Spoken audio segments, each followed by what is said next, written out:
Chapter 1. Once upon a time, 14 years earlier. Something poked her ass, and it was not the good sort of poke. Maleen King squirmed in an attempt to find a more comfortable spot in the hay. Hay wasn't very soft when buck naked. Okay, she wasn't technically naked. She still wore her sash. Dairymaid. Blech. She was sick of losing to Caitlin. For the last 3 years, the Wicked Witch of the Midwest had won Dairy Princess, and the bitch never hesitated to throw it in Mal's face. Whatever. No matter what, this maid was getting what she wanted. The handsome Dairy Prince. Where the hell was her prince anyway? Late, like normal. She blew out a breath and glanced at her cow watch. The one she received as second runner-up last year to the bovine bitch. Dairy Princess. It's not like she wanted to wear that stupid tiara anyway. Nope, it was the principal. A muffled curse came from down below as someone stumbled at the bottom of the ladder. She smiled. Caitlin could keep the rhinestone tiara. The real prize belonged to Mal. Braydon's head popped up from the hole in the hayloft's floor, his shaggy hair mussed up. He gave her a pained smile. I stubbed my fucking toe. Where are your shoes? With the rest of my clothes. You better have your sash on, she warned him. He barked out a laugh, his dark brown hair falling across his forehead. As he finished climbing the wooden ladder into the loft, his body slowly revealed itself. Oh, he certainly had his sash on. And nothing else. Braydon Daniels, no doubt a farm boy through and through, appeared toned, muscular, and tanned from working hard outside throwing hay bales, fixing fences, chasing errant heifers, and any other physical work his parents needed. The Daniels drove their sons hard, said it gave them good work ethics and morals. Whatever. She knew it sure gave Bray great muscles and calloused hands. But rough fingers and palms weren't going to deter her from getting what she wanted. And apparently, what the Dairy Prince wanted also, by the look of his erection, which stood at attention. With his hands on his narrow hips, Bray gazed down at her, studying every inch he could see, which was just about everything. Not that he hadn't seen it all before. In fact, too many times to count. He ended up being her first, and she planned on making him her last. One day she would be Mrs. Braydon Daniels. Yep, one day soon if she had anything to say about it. She patted the hay next to her. Get down here, cowboy. Damn, girl. Why didn't you throw a blanket down or something? It's going to be obvious we're rolling around in the hay. Who else is going to see you naked besides me? She asked, her eyes narrowed in warning. He'd better be very careful with the answer. No one. Correct answer. But you know that shit cuts you up and makes you itchy. He complained. Mal sighed. Look, we gonna do this? Last thing I need is my pop finding us up here caterwauling like a herd of barn cats in heat. A smile lit up his hazel eyes, one of her favorite features on him. She patted the hay again, and he practically belly-flopped on top of her. All her breath escaped in an oomph, but she giggled when he wiggled between her legs. Ah, right where I belong, he whispered, gazing into her eyes. That's right, cowboy. I mean, Sir Dairy Prince. Why don't you dazzle me? I want you something fierce. Boy, did she ever. His hard cock, thick and ready, pressed against her thigh. Having heart-pounding sex with him never grew old. The only time she'd found it not enjoyable was the night he popped her cherry. At 17, neither of them knew what they were doing. But now a year later, their moves were polished, and there was never a complaint from either one of them. Well, only when they couldn't find the opportunity to hook up. Her pop watched her like a hawk, and Bray's parents drilled into his head that he better not come home with any grandchildren until he was good and married. She studied the man she loved and reached out to straighten his hair, smoothing it down. Her fingers traced the line of his face, his strong jaw, his corded neck. Bray dipped his head to catch her lips with his, nudging her mouth open with his tongue. Not that she needed any encouragement. She touched his tongue with hers and deepened the kiss. He groaned into her mouth before breaking the kiss. He smoothed her hair away from her face. I'm so ready for you, baby. Do you feel how hard I am? Yeah, so stop talking and start doing, cowboy. With his heartbreaker grin, he slid down along the scratchy hay to settle between her legs.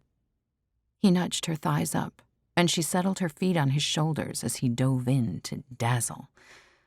Over the past year, he had discovered what she liked and what she didn't. Though there wasn't much she didn't like, this boy had mad skills when it came to putting his mouth to her pussy. She lifted her hips off the ground as he swirled his tongue around her clit before sucking it, then whimpered as he slid 2 fingers of his rough farmer hands inside her.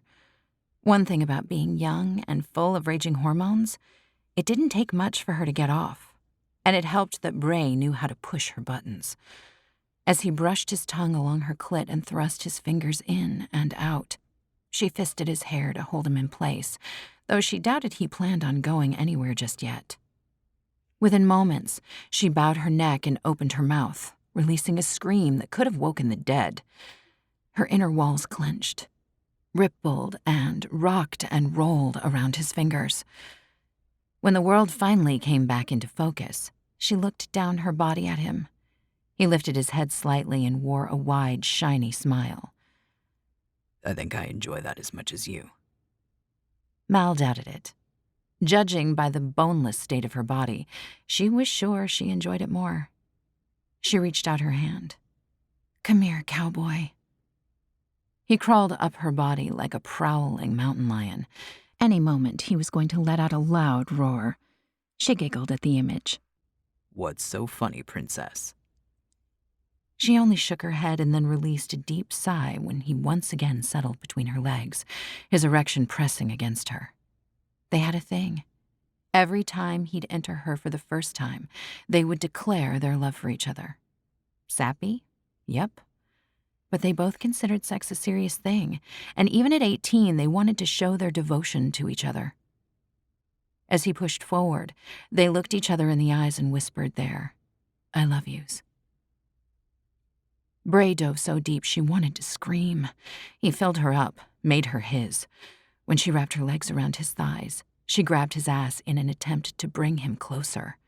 His pelvis ground against her already sensitive clit, making her gasp and clench her muscles around him, inside and out. God, baby, you're always so tight. It drives me crazy. Mal didn't even try to respond. She couldn't. She was too busy caught up in the sensations he pulled from her body as he moved in and out of her, making her slicker, hotter. It's us forever, princess, he whispered, his lips against her ear. His cheek pressed to hers, his warm breath blew against her heated skin, pushing her close to the edge. She dug her fingernails, the fake ones she donned just for the competition, into his ass, scoring his flesh. The flex of his glutes as he pumped into her became more intense as he increased his pace. He thrust into her over and over until her toes curled, her body tensed, and she sank her teeth into his shoulder to smother her scream. With a grunt, he joined her, his cock pulsing deep within her. He lowered his weight gently onto her, gathering her close. Forever, cowboy, she murmured against the damp skin of his neck. A loud clatter from down below made them both jump. Bray sat up, holding her tight as if he would protect her. When the bellow of her father's voice rose to the loft, Mal knew he couldn't protect her. Or them. They were royally fucked. Boy, I know you're up there. Get down here now or I'm coming up. They both shot each other a look and said, "Shit!" at the same time. Bray's eyes were wide, most likely from fear of his impending death. Even though they both glanced around, they already knew there was no escape, nowhere to hide. And worse, Bray's clothes were still downstairs. Mal scrambled to pull on the stupid dress she had worn for the Dairy Princess competition, yanking panties full of hay up under the skirt. Talk about a prick being between your legs. "Shit, shit, shit," she whispered. She gave a look of pity to Bray since he still only wore his badly wrinkled sash. The clanking and knocking sounds were getting closer as her father climbed up the ladder to the loft. Mal's eyes widened. She shoved Bray behind her when her father's head appeared above the loft floor. Not only his head, but a pitchfork. Fuck! Her pop slammed the pitchfork flat on the floor as he used it for leverage to pull himself the rest of the way up through the hole. He huffed and puffed, his face a bright red. No doubt he was steaming mad. When he regained his balance, he pointed at Bray, behind her with a shaky finger. "Boy, I'm going to skin you. What are you doing naked with my daughter? Get away from her." He picked up the three-pronged fork and continued to point at him with it. "Get out from behind her. Be a man." With a not-so-reassuring squeeze to her shoulders, Bray stepped out to face her angry father, nudging Mal out of the way. And when her pop aimed the pitchfork, Mal screamed at the top of her lungs. As if almost in slow motion, they watched in horror as the pitchfork flew through the air. Bray scrambled out of its path just in time so it missed him, and the tongs stuck into the wood plank floor with a twang. Mal's heart beat so hard it felt like it would escape her chest. She wanted to feel relieved, until she saw her pop stalking towards them. "Bray, go!" she screamed. With the quickness of youth, Bray ducked around her father and jumped through the hole. Mal's stomach rose into her throat as she heard him land hard on the floor below. She heard his groan and a curse, then a scrambling of his feet, which sounded like him running out of the barn. She faced her father in shock. "Pop, why?" "Why? Because he's going to knock up my daughter." Mal stomped her foot, getting just as mad as her pop was. "No, Pop, no! I love him!" "Bullshit. You're too young to know what love is. This is lust. Braydon Daniels is just a bull looking for a cow in heat. Don't be a heifer. Now get in the house." When she hesitated, he yelled, "Now, if you know what's good for you. And don't you dare even think about back-talking me." With a sob, she climbed down the ladder and ran out of the barn. She deserved every prick from the dry hay stuck to her clothes on the way to the house. She never looked back toward the barn. She knew her dairy prince was long gone.